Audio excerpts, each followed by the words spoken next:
Si Pangulong Nozaki ay ipinanganak noong 1941 sa Tanabe City, Wakayama Prefecture, Japan.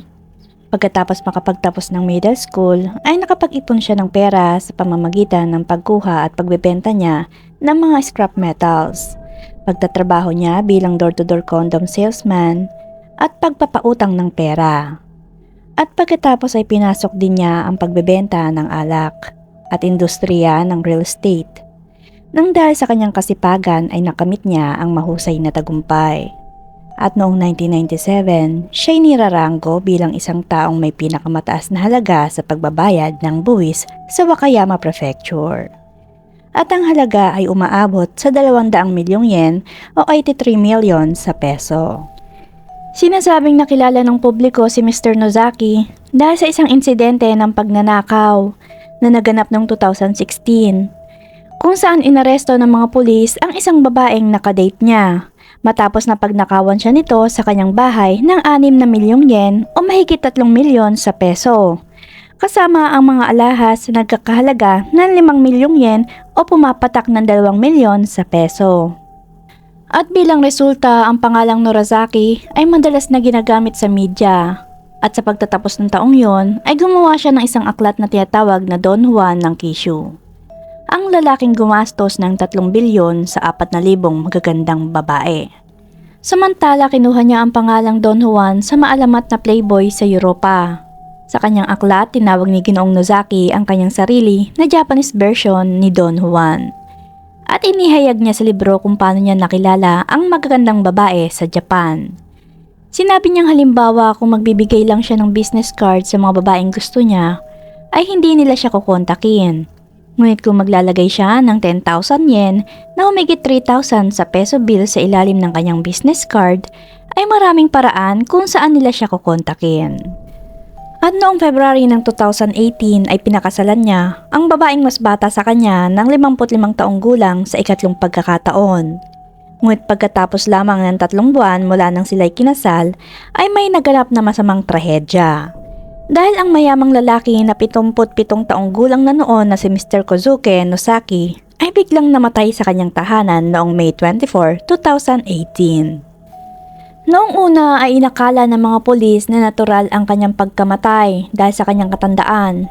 Ngunit sa ginawang autopsy ay maraming stimulant ang nakita sa kanyang katawan. Ang stimulant ay uri ng gamot na ginagamit pangpasigla, pampagana, or vitamins. Tinitingnan ng mga pulis ang anggulong pagpatay bilang homicide. At maraming haka-haka na nagpapaduda tungkol sa kalagayan ng pagkamatay kung sino nga ba ang pumatay sa kanya at bakit. Bandang 10:30 ng gabi noong May 24, 2018, kung saan ang mag-asawang sina Mr. Nozaki at Miss Saki Sudo kasama ang isang kasambahay ang nasa loob ng bahay, ay isang 119 na tawag ang natanggap sa Tanabe City Fire Headquarters. Ang taong tumawag ay si Miss Saki Sudo na 22 taong gulang. At siya ang asawa ni Pangulong Nozaki.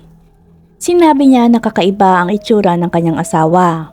Nang dumating sa bahay ang ipinadalang emergency team, isang housekeeper o ang kanilang maid ang nagsasagawa ng heart massage kay Mr. Nozaki sa ikalawang palapag na kwarto ng mag-asawa. Gayunpaman ay hindi rin nakaligtas si Mr. Nozaki at binawian ng buhay. Iniulat ng Japanese media na nakahubad si Mr. Nozaki sa oras ng kanyang kamatayan. Tungkol dito, sinabi ng isang empleyado ng kumpanya na nagsusuot ng diaper si Mr. Nozaki dahil nahihirapan na siyang umihi at dumumi. At ayon na din sa resulta ng autopsy ng pulisya, ang tinatayang oras ng kamatayan ay bandang 9:00 ng gabi. At isang nakamamatay na mga dosage ng stimulant ang nakita sa kanyang dugo at tiyan. Sa makatuwid siya'y na-overdose at ang sanhi ng kamatayan ay acute stimulant poisoning.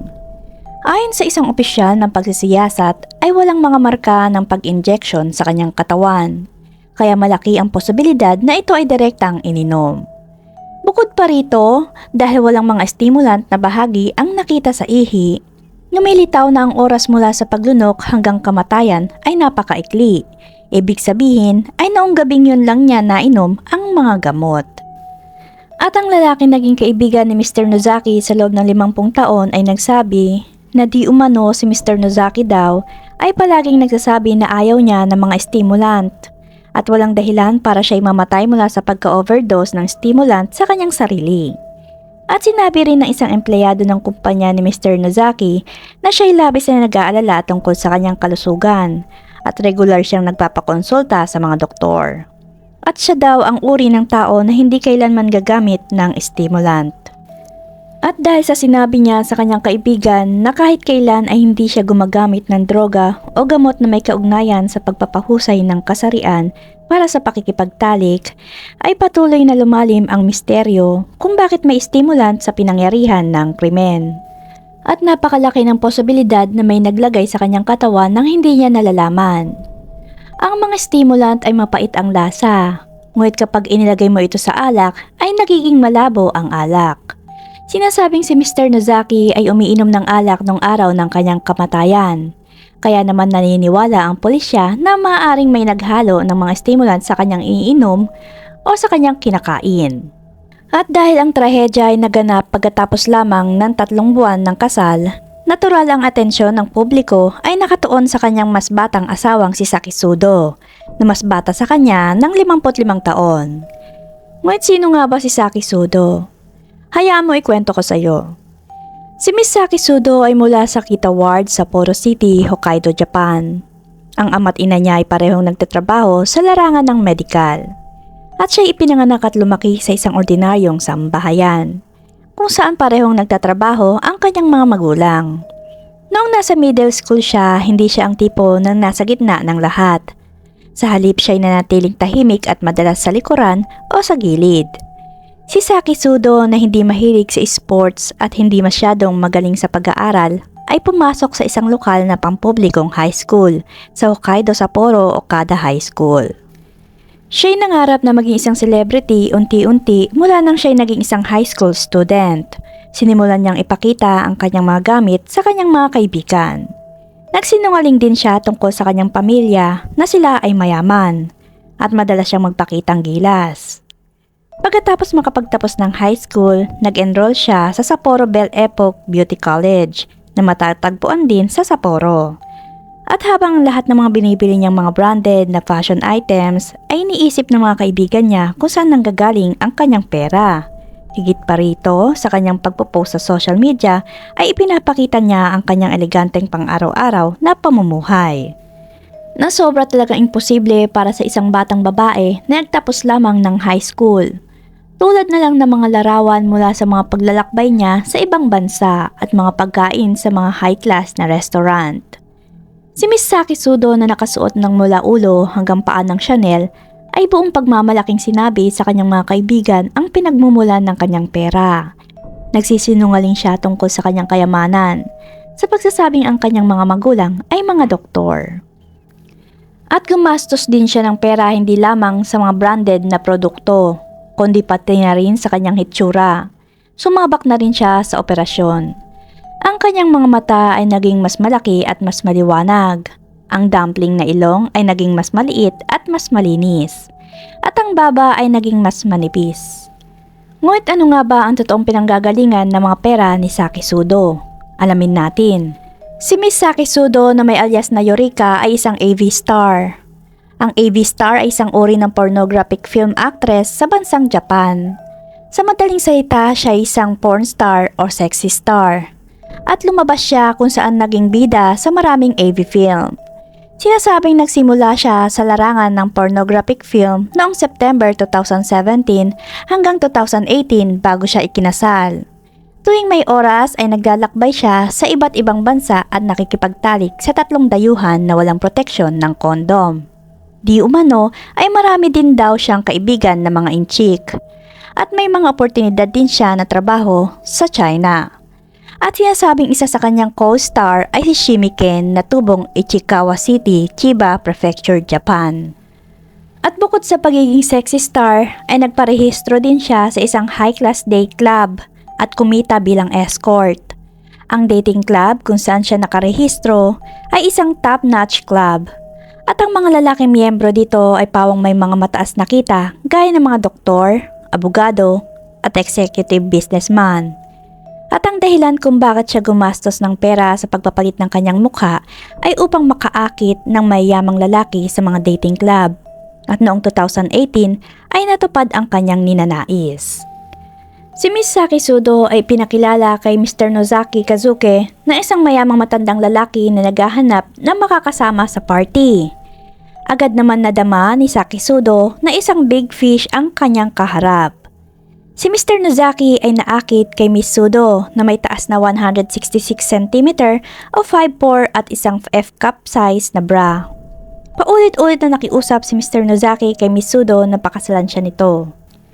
At sinamantala naman ni Saki Sudo ang pagkahilig ni Mr. Nozaki sa kanya at nagpa siyang magpakasal ang dalawa. 2 buwan pagkatapos nilang magkakilala. Ngunit si Miss Saki Sudo ay nagtakda ng mga kondisyon para sa kanilang kasal. Tulad na lang ng buwan ng allowance na 1 million yen o mahigit 400,000 sa peso. At kailangan lang niyang pumunta sa Tanabe City, Wakayama Prefecture ilang beses sa isang buwan dahil di umano sa kanyang trabaho sa pagmamodelo.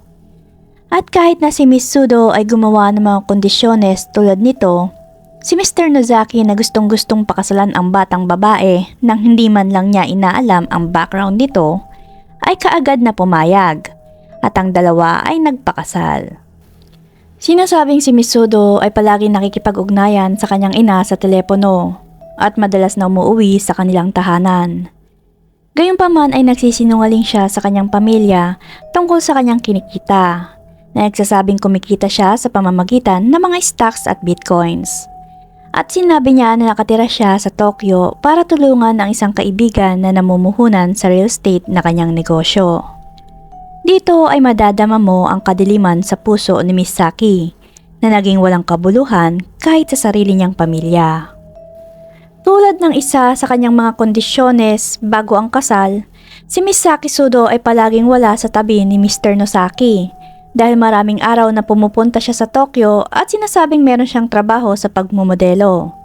At pumupunta siya sa mansyon sa Tanabe City ng ilang beses lamang sa isang buwan para gumugol ng oras kasama si Mr. Nozaki. Ngunit si Mr. Nozaki ay unti-unting nawala ng gana kay Miss Sudo dahil hindi man lang ito gumagawa ng anumang gawaing bahay at nagluluto lamang ng kanyang sariling pagkain. At higit pa rito, kahit na sinabi niyang siya ay isang self-proclaimed fashion model, ay nalaman ni Mr. Nozaki ang kanyang lihim tungkol sa kanyang mga sexy porn videos.